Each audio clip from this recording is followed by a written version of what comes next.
नमस्कार दोस्तों, पिछले कुछ हफ्तों में एक नए बाबा ने एंट्री मारी है मार्केट में, बागेश्वर बाबा। एक बार हमारी रावण से बात थी और सर में मारो, अब सर में बड़ा मारो।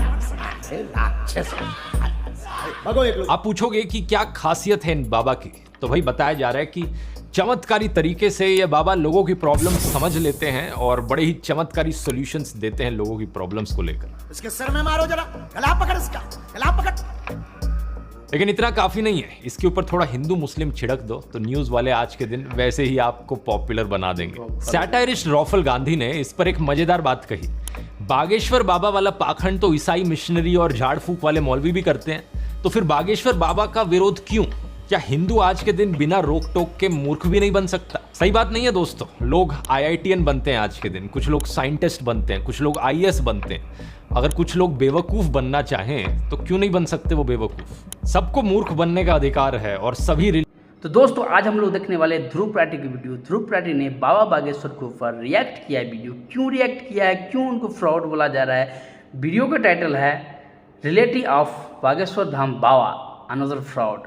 तो ध्रुव प्राटी ने बाबा बागेश्वर को इतने बड़े बात कही है। पूरा मामला क्या है वीडियो में, चलिए वीडियो देख लेते हैं। रिलीजन्स के लोग इस अधिकार के बारे में जागरूक हैं। लोग रिलीजन को लेकर जरूर डिवाइडेड होंगे एक दूसरे से, लेकिन यूनाइटेड हैं ये सारे रिलीजन के लोग सुपरस्टिशन के नाम पर। ऐसे फर्जी बाबा आपको हर धर्म में मिल जाएंगे और कितने लॉयल तरीके से कुछ लोग इन्हें फॉलो भी करते हैं। आइए आज के वीडियो में इस बागेश्वर बाबा को समझते हैं और जनरली इन बाबाओं के फिनोमिना को भी समझते हैं। You don't have any relationship with Jesus, Mahavir, Buddha, Krishna, not at all. ये क्या है भाई?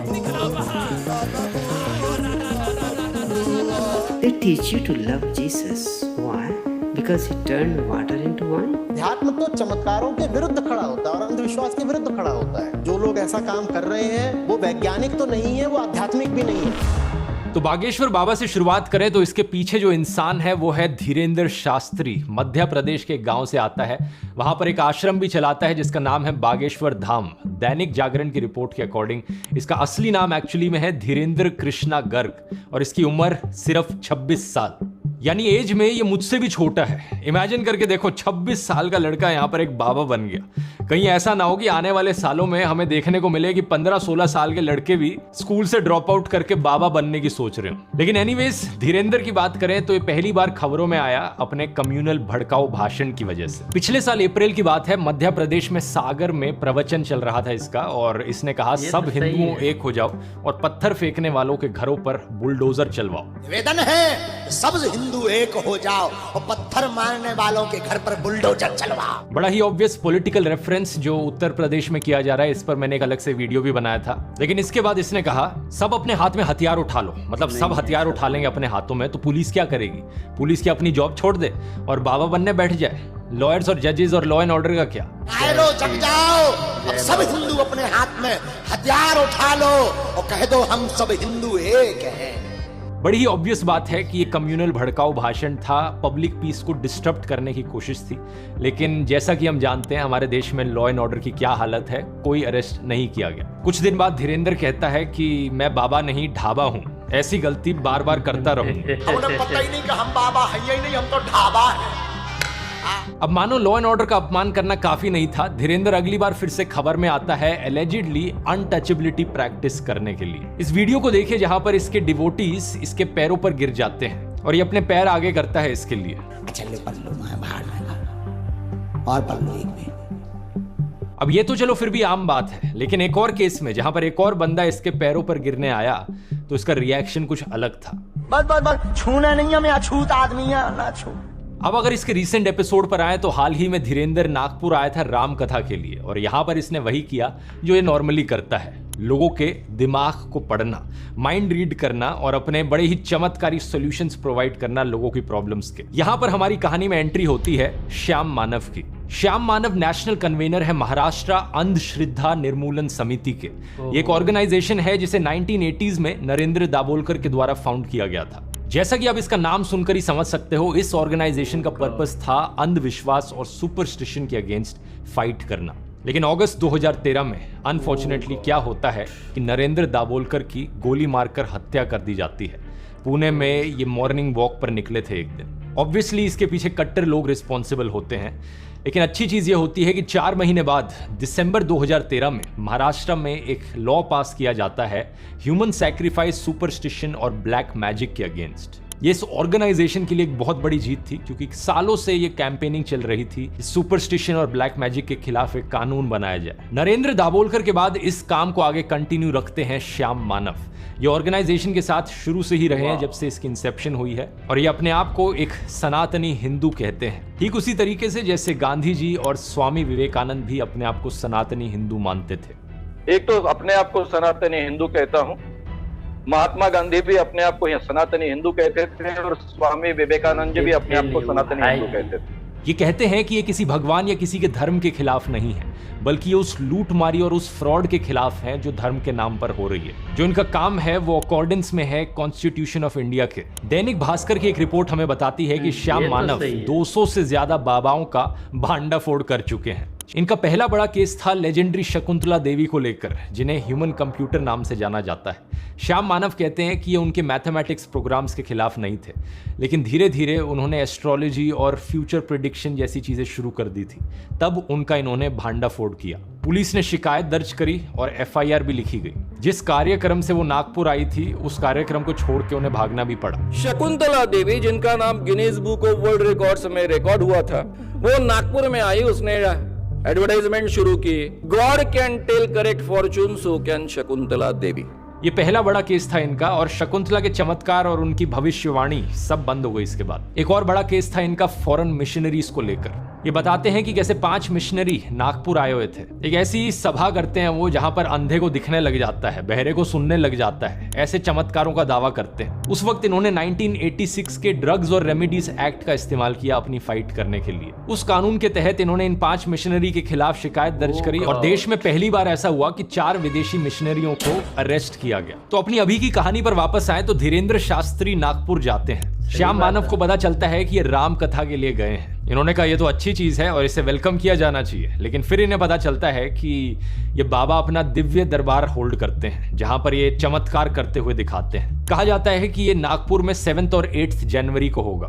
तो मुझे सबसे पहले कहा गया कि उनका राम कथा का आयोजन है। मैंने कहा अच्छी बात है, उसका तो स्वागत होना चाहिए, लेकिन लोगों ने ये ध्यान में ला के दिया कि उनके दिव्य दरबार के काफी वीडियोज उपलब्ध है, इसलिए मैंने उसके तरफ ध्यान दिया। मेरी बड़ी टीम है, उन टीम को मैंने भिड़ा दिया, 40-50 वीडियोज उन्होंने खंगाले, और उनके ध्यान में आया कि इसमें काफी कानूनन उल्लंघन होता है। इस चीज को लेकर ये पुलिस को इन्फॉर्म करते हैं, उन्हें प्रूफ देते हैं और पुलिस को कहते हैं कि प्लीज एक्शन लो इस चीज को लेकर, लेकिन पुलिस कोई एक्शन नहीं लेती। बाद में एक्चुअली में नागपुर की पुलिस बाबा को क्लीन चिट भी दे देती है, ये कहते हुए कि इन्होंने सारे एविडेंस को एग्जामिन कर लिया है और इन्हें कुछ भी ऐसा नहीं मिला जो ब्लैक मैजिक एक्ट के अगेंस्ट हो। तो श्याम मानव पुलिस को इन्फॉर्म करने के अलावा धीरेंद्र को चैलेंज भी करते हैं। 2 चैलेंजेस होते हैं। पहला होता है कि एक कमरे में 10 लोग हैं, उन 10 लोगों का नाम, उनके पिता का नाम, उनकी एज और उनका फोन नंबर बताओ भाई। और दूसरा चैलेंज होता है कि एक बगल के कमरे में रखी 10 चीजों के बारे में बताया जाए कि कौन सी चीजें रखी हैं कमरे में। श्याम मानव कहते हैं कि अगर बाबा ने 90% एक्यूरेसी के साथ भी जवाब दे दिया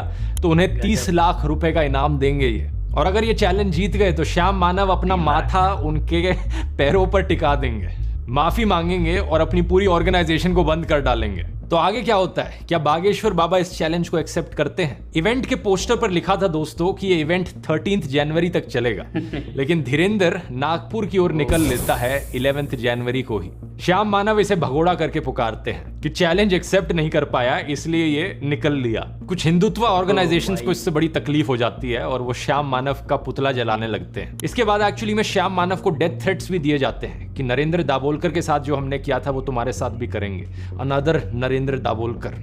फॉर्चुनेटली तब से उन्हें सिक्योरिटी कवर जरूर दे दिया गया है। धीरेंद्र शास्त्री के डिफेंस में उसका कजन लोकेश गर्ग आता है जो कहता है कि उसे भी डेथ थ्रेट्स मिले हैं। धीरेंद्र शास्त्री की परिवार सहित 13वीं की तैयारी कर लो। बागेश्वर धाम को भी सिक्योरिटी दी जाती है, लेकिन चैलेंज का क्या? धीरेंद्र अपने रिस्पॉन्स में कहता है कि वो भागा नहीं, राम कथा जो थी वो 11 जनवरी तक ही चलनी थी, और अगर श्याम मानव को चैलेंज देना है तो वो रायपुर में आकर चैलेंज दे दे। 3 तारीख को हम पहले ही ये कह चुके कि हम 7 दिन की कथा है, सब कथाएं हमने 2-2 दिन की काट दी। तो हम आपको कहेंगे श्याम मानव जी, आपको अनुभव करना है तो दरबार में रायपुर में आइए, आगे बागेश्वर धाम पर लगेगा, वहां आइए। श्याम मानव अपने YouTube चैनल पर एक वीडियो रिलीज करते हैं इसका रिस्पॉन्स देते हुए। वो कहते हैं दिव्य दरबार में फ्रॉड एंड प्रूफ कंडीशंस के तहत उन तक कोई भी जानकारी ना पहुंचे, इस ढंग से वातावरण हम निर्माण नहीं कर सकते हैं। इसलिए नागपुर में ही ये चुनौती बहुत अच्छे ढंग से पारित हो सकती है। इसके पीछे दो कारण हैं। महाराष्ट्र में जिस ढंग की पुलिस यंत्रणा काम करती है, जिस ढंग की लॉ एंड ऑर्डर सिचुएशन है, उसके कारण नंबर 1। दूसरी चीज उन्होंने ये कही कि महाराष्ट्र के home minister Devendra Fadnavis actually में बाबा के प्रोग्राम में गए थे, तो बाबा के और होम मिनिस्टर जी के बड़े अच्छे रिलेशन है पहले से। तो नागपुर में अगर चैलेंज किया जाता है, ना ही बाबा की साइड से ना ही श्याम मानव की साइड से कोई भी गड़बड़ हो सकती है। क्या लगता है आपको दोस्तों? देखो, मुझे तो लगता है कि धीरेन्द्र बाबा को चैलेंज एक्सेप्ट कर लेना चाहिए। बागेश्वर बाबा जैसे इंसान को छोटी मोटी चीज। दोस्तों, आप लोग देखे होंगे वीडियो, एक श्याम मानव नाम का एक आदमी है जिन्होंने बाबा बागेश्वर को चैलेंज किया था।